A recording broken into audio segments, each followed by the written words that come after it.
السلام علیکم، میں ہوں قاسم علی، جاوید پبلشرز بولتی کتابوں کے پلیٹ فارم سے آپ کو خوش آمدید کہتا ہوں۔ آج کا ہمارا سبق ہے زینہ اردو درجہ اول کا حصہ 2 کا سبق نمبر 5، بات کیسے کی جائے۔ سبق ہو یا نظم ہو، اس کے آخر پر ہم ایک مشق جو ہے وہ ترتیب دیتے ہیں، اس میں کچھ سوالات ہوتے ہیں جو پوچھے جاتے ہیں، اور وہ سوالات اس سبق کے متعلق ہوتے ہیں جو ہم نے پڑھا ہوتا ہے۔ مشق کے سوالات کا ترتیب دینے کا مقصد یہ ہوتا ہے کہ ہم بچوں کے ذہنی آزمائش کرتے ہیں، یا جاننا چاہتے ہیں، یا ان کا معائنہ کرتے ہیں، یا جائزہ لینا چاہتے ہیں کہ بچوں نے وہ سبق جو ہے وہ پوری توجہ کے ساتھ پڑھا ہے یا نہیں پڑھا، اور اگر پڑھا ہے تو ان کے ذہن نشین ہے یا نہیں ہے۔ کیا آیا ہم اس سبق سے متعلق ہم جب ان سے کوئی سوال کریں گے تو کیا وہ سوال کے جواب دینے کے قابل ہوئے ہیں یا نہیں ہوئے؟ تو چلتے ہیں اپنی مشق کی طرف اور دیکھتے ہیں کہ ان میں کیا کیا سوالات ترتیب دیے گئے ہیں۔ سوال نمبر 1 ہے، سوالات کے مختصر جواب لکھیں۔ الف، استانی جی نے بچوں کو کس موضوع پر بات چیت کرنے کے لیے کہا؟ جواب ہے، استانی جی نے بچوں کو چڑیا گھر پر بات کرنے کے لیے کہا۔ ب، بڑوں کے ساتھ کیسے بات کرنی چاہیے؟ جواب، بڑوں سے بات ادب سے کرنی چاہیے۔ ج، بچوں نے استانی جی سے کیا وعدہ کیا؟ جواب، بچوں نے وعدہ کیا کہ ہم گفتگو کے آداب کا خیال رکھیں گے۔ سوال نمبر 2 ہے، درست جملے کے سامنے گڈ اور غلط جملے کے سامنے کراس کا نشان لگائیں۔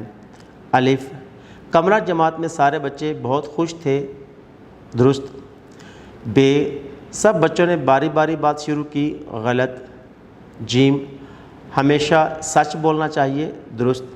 سوال نمبر 3 ہے، اپنے گھر اور اسکول کے بارے میں آپس میں بات چیت کریں اور بتائیں کہ آپ کو اپنے گھر یا اسکول کا کون سا حصہ پسند ہے اور کیوں ہے۔ گھر ہو یا اسکول ہو یا پارک ہو، کوئی بھی جگہ ہو، ہر انسان کی اپنی ایک منفرد پسند ہوتی ہے، اس کے ایک فکری اور شعوری طور پر ہر انسان میں جو ہے وہ فرق ہوتا ہے۔ ایک شخص کسی چیز کو کسی اور زاویے سے دیکھتا ہے، دوسرا اس کو اور زاویے سے دیکھتا ہے۔ ایک شخص کے لیے اس چیز میں کچھ پسندیدگی پائی جاتی ہے تو دوسرے شخص کے لیے اس میں کوئی پسندیدگی نہیں ہوتی، یعنی دوسرا اس کو پسند نہیں کرتا۔ ہر ایک کے دیکھنے کے زاویے بھی الگ ہوتے ہیں۔ لہٰذا استاد محترم جو ہے وہ بچوں کو یہ سرگرمی دیں اور ان سے جو ہے وہ کہیں کہ اس موضوع پر جو ہے 4 سے 5 جملے جو ہے وہ لکھ کر آئیں کہ انہیں باغ میں کیا کیا پسند ہے اور کیوں پسند ہے، گھر میں کون سا حصہ انہیں زیادہ پسند ہے، کس وجہ سے پسند ہے، اس میں کیا خاص بات پائی جاتی ہے۔ سوال نمبر 4 ہے کہ دیے ہوئے حروف کو جوڑ کر لفظ بنائیں اور ابتدائی آواز تبدیل کر کے نئے الفاظ لکھیں۔ لفظوں کا جوڑ توڑ بچوں کے اندر لفظ بنانے، لفظوں سے لفظ جوڑ کر جملے بنانے کا جو ہے وہ صلاحیت پیدا کرتا ہے، فن آ جاتا ہے۔